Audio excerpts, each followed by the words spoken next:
Ryan Coogler is becoming an event filmmaker. He's joined the likes of Christopher Nolan, Steven Spielberg, Quentin Tarantino, and James Cameron. He can come up with an original movie that's not based on any franchise, and there'll be excitement because his name is on the movie. Like Christopher Nolan when he made Inception, a heist movie that took place inside of someone's mind. With Coogler, he made Sinners, a movie about the power of music combined with a vampire dance party. The movie takes place in 1930s Mississippi. Twin brothers Smoke and Stack return to their hometown after spending years away working for Al Capone. They're back to open their own juke joint, and they brought along several hundred bottles of alcohol that they've stolen from Capone and the Irish mob. Their place will have alcohol, gambling, dancing, and music. Blues music. Blues music that is so good it'll cause vampires to attack the club on its opening night. The first half of this movie is almost perfect. In a way, the movie almost feels like the first episode of a prestige television series. You meet Smoke and Stack and you see that they both have drastically different personalities, and each have their own way of handling problems. Stack is the more charismatic of the two. He tries to handle problems by sweet-talking his way out of things. Smoke is colder, more closed off. And even though they're twins, he feels much older and jaded than Stack is.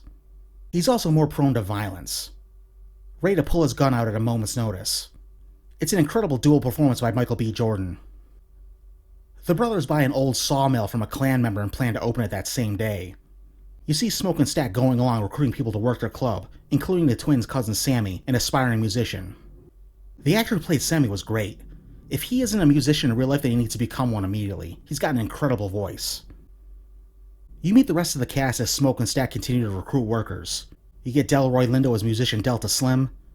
Smoke's wife Annie, who he abandoned when he moved to Chicago, is hired as the cook. A Chinese couple get hired to supply the bar and then work as bartenders.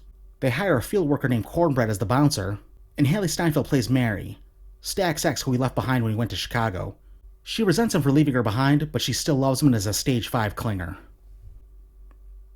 Unfortunately, other than the twins and Sammy, the rest of the cast doesn't get as much attention and feel underdeveloped. Jack O'Connell plays the vampire villain Remick, and he's great, but I just wish he had more screen time. I think Jordan's charisma as Smoke and Stack was more than enough to make up for it, but it's still not a good thing when your main characters start dying off and you don't remember any of their names. Watching the movie, it's obvious that Coogler was really more interested in making a movie about the first black-owned juke joint in Mississippi, and the brothers having to take on the KKK to defend their business. It's what Coogler dedicates the most time to, and it's the best part of the movie. But studios probably weren't willing to give him $100 million to make that movie, so he added vampires to make the movie's commercial prospects more appealing. It's quite the genre mishmash, and I don't think Coogler completely sticks the landing. I think his mistake is that he waits way too long to focus on the vampire story. By the time Remick attacks the club, it feels like the movie's almost over.